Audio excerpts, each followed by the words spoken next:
नमस्कार दोस्तों, मैं हूं आज आपके साथ आपका अपना दोस्त संजय और आप देख रहे हैं मेरा यूट्यूब चैनल एफएस वीडियो महूनगर। तो दोस्तों, आज की क्लास में हम आपसे बात करने वाले हैं एडवर्ब क्लॉज के बारे में। तो दोस्तों, आप सभी लोगों को ये पता होना चाहिए कि एडवर्ब क्लॉज क्या होता है और इसे कैसे इस्तेमाल करते हैं। तो चलिए दोस्तों, इसी के बारे में हम आपसे बात करने वाले हैं। तो चलिए बता देते हैं क्या है। सबसे पहले आता है एडवर्ब क्लॉज। यहाँ पर हमने लिख रखा है, नीचे भी लिख देते हैं।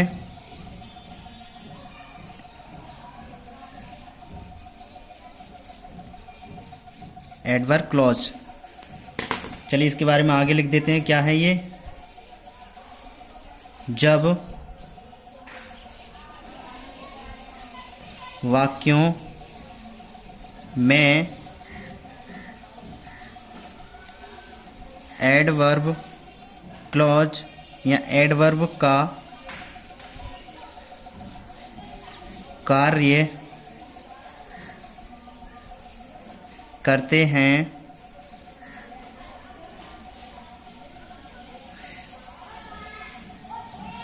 उसके बाद जब वाक्यों में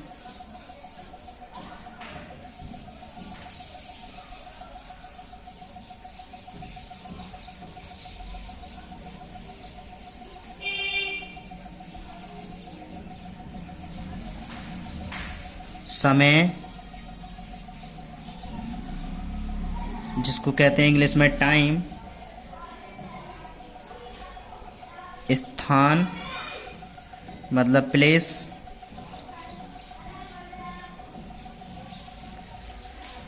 तुलना, जिसको इंग्लिश में कहते हैं कंपैरिजन,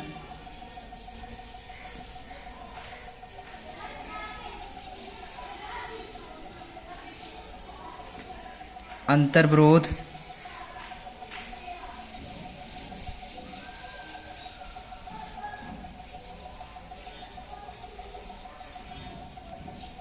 जिसको कहते हैं कॉन्ट्रास्ट,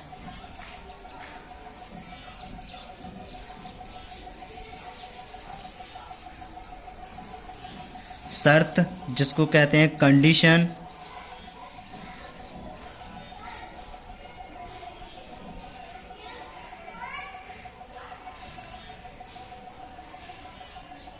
उसके बाद आता है परिणाम,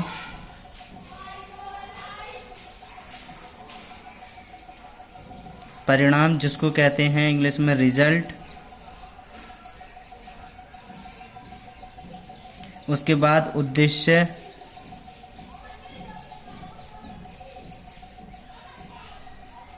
जिसको इंग्लिश में प्रपोज कहते हैं,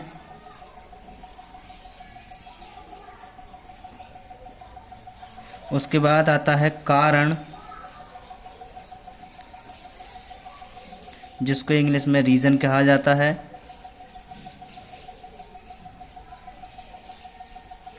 उसके बाद आता है आचरण, जिसको इंग्लिश में मैनर कहा जाता है, प्रदर्शित हों,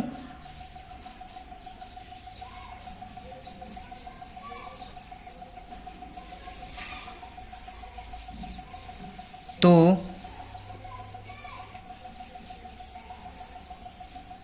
वहाँ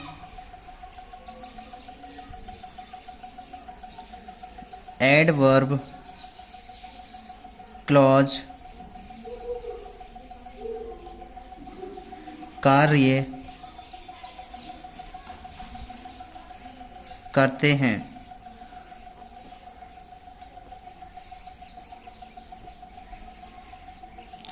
तो दोस्तों, ये जो हमने आपको पहचान लिखवाई है वाक्यों को पहचानने के लिए कि क्या क्या एडवर्ब क्लॉज में आते हैं, तो ये सेंटेंस के अंदर आएंगे जो आपको पहचानने हैं कि एडवर्ब क्लॉज है या नहीं। तो चलिए दोस्तों, एक और नियम लिख देते हैं, विशेष नियम। तो चलिए इसे भी बता देते हैं आपको लिख के, आप भी अपनी कॉपी में लिख सकते हैं पहचानने के लिए। जब वाक्यों मैं समय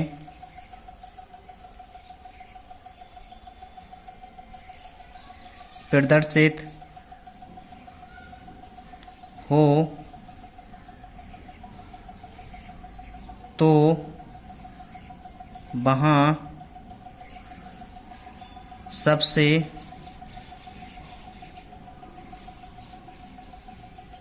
पहले बहन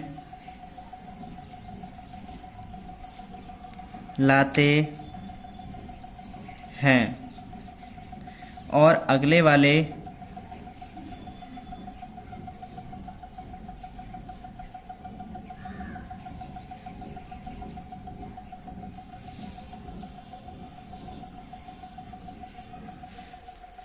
भाग को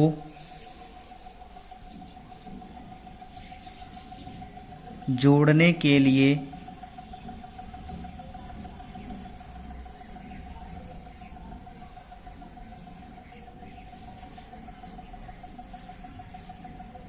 कॉमा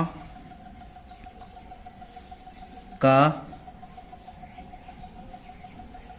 प्रयोग करते हैं।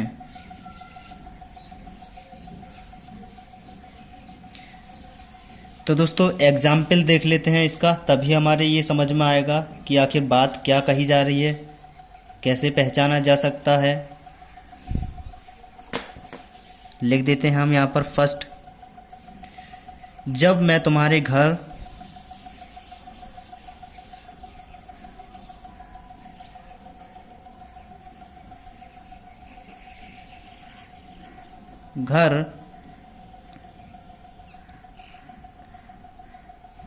पहुंचा तो तुम खाना खा रहे थे। तो दोस्तों आपने देखा कि हमने फर्स्ट एग्जाम्पल लिख रखा है। अब इसे इंग्लिश में कैसे बनाएंगे तो वो हम आपको दिखा देते हैं। इस नियम को भी देखना और उस ऊपर वाले को भी देखना, क्योंकि जब तक आप वो नहीं देखेंगे तब तक आपको एडवर्ब क्लॉज के बारे में पता नहीं चलेगा। तो चलिए बना देते हैं, कैसे बनाएंगे देख लेते हैं। समय आया है, बहन आई reached your home, comma you मतलब तुम eating the food खाना खा रहे थे। Clear? When I reached your home, you eating the food. जब मैं तुम्हारे घर पहुंचा तो तुम खाना खा रहे थे। क्लियर हो गया होगा। चलिए नेक्स्ट देख लेते हैं। दूसरा नियम आता है, लिख देते हैं यहाँ पर, जब वाक्यों में परिणाम प्रदर्शित हो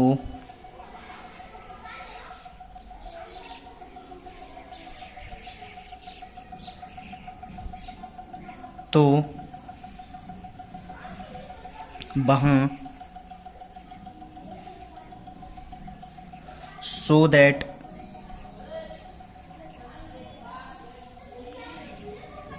का प्रयोग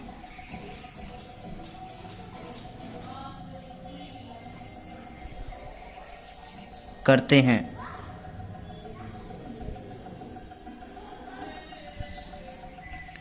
और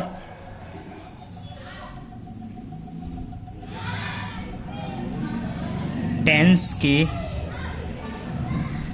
अनुसार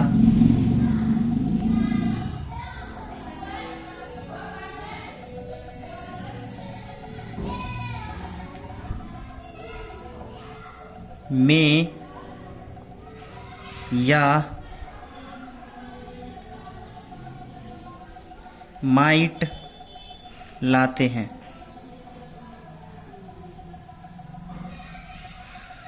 क्लियर।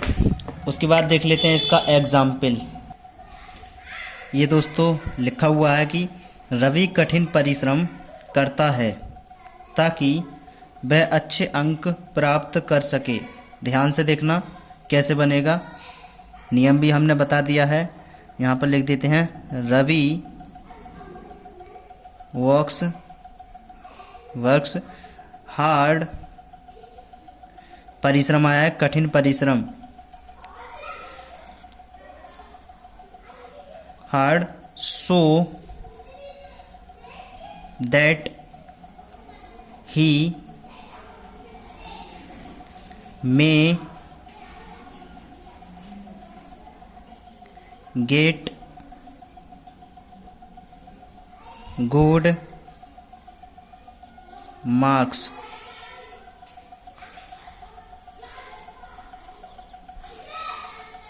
कहने का मतलब है Ravi works hard so that he may get good marks. Ravi कठिन परिश्रम करता है ताकि वह अच्छे अंक प्राप्त कर सके। नेक्स्ट, नियम नंबर 3 के बारे में बात कर लेते हैं। लिखा हुआ है कि जब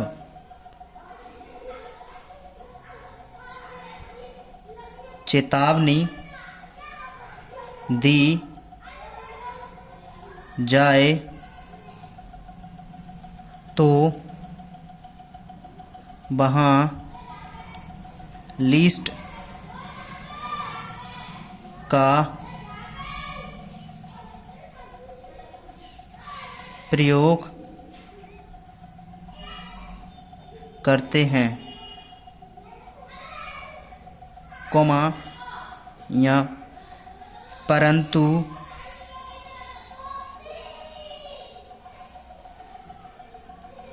लिस्ट के साथ शुड SHOULD शुड का प्रयोग करते हैं।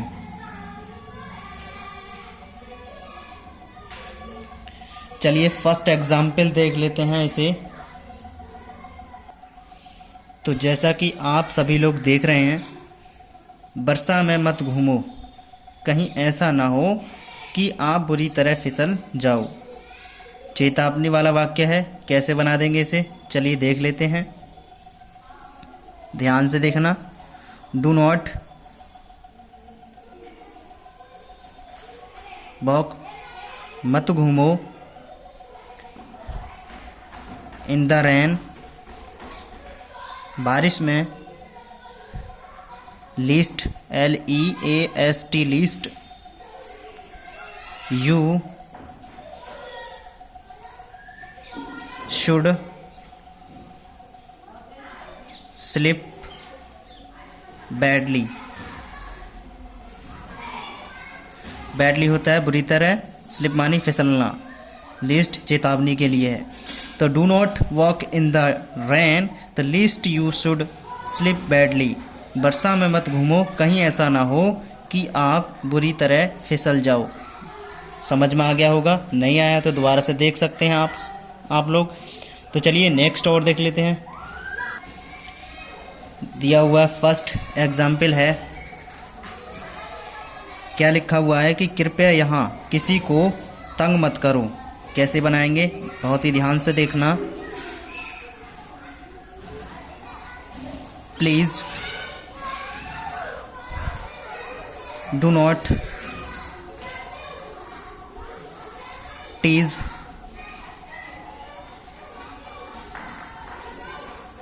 एनीबॉडी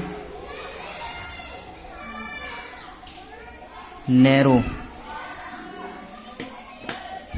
नेक्स्ट एग्जाम्पल है, हम नहीं कह सकते कि वह यहाँ आएगी या ना।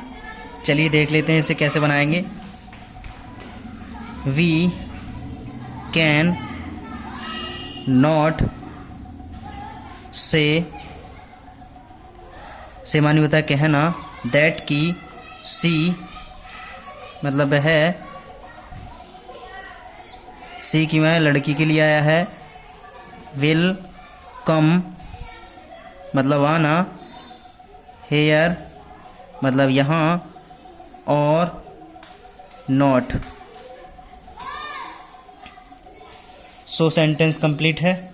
कैसे बना हुआ है कि we can not say that she will come here और नॉट, मतलब हम नहीं कह सकते कि वह यहाँ आएगी या ना। नेक्स्ट, ध्यान से देखना। धीरे धीरे चलो कहीं ऐसा ना हो कि आप गिर जाएं। कैसे बनाएंगे, ध्यान से देखना। धीरे धीरे चलो कहीं ऐसा ना हो कि आप गिर जाएं। Walk slowly, SLOWLY slowly. Least, list के बाद क्या है, क्या लगाएं, यू। Should, fail, down. धीरे धीरे चलो कहीं ऐसा ना हो कि आप गिर जाएं। तो walk slowly, list, you, should, fail, down. Next, last वाक्य हमारा देखना बहुत ही ध्यान से। दिया हुआ है, बच्चों या बच्चे तेज़ दौड़ें ताकि वे समय पर स्कूल पहुंच जाएं। कैसे बनाएंगे, तो द चिल्ड्रन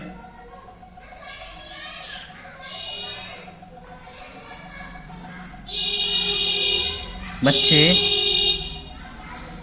रन फास्ट तेज़ दौड़ें, so that they THEY they might reached the school at time मतलब समय पर। The children run fast so that they might reach the school at time. बच्चे तेज़ दौड़ें ताकि वे समय पर स्कूल पहुंच जाएं। तो दोस्तों, आज की क्लास आपको कैसी लगी कमेंट्स बॉक्स में लिखना ना भूलें, और यदि वीडियो आपको अच्छी लगी है तो लाइक करना, और यदि नए व्यूवर हैं तो सब्सक्राइब कर लेना चैनल को, ताकि आप लोगों तक नई नोटिफिकेशन हमारी वीडियो की पहुंच पाए। तो चलिए दोस्तों, हम मिलते हैं नेक्स्ट वीडियो में और नेक्स्ट टॉपिक के साथ। तब तक के लिए धन्यवाद।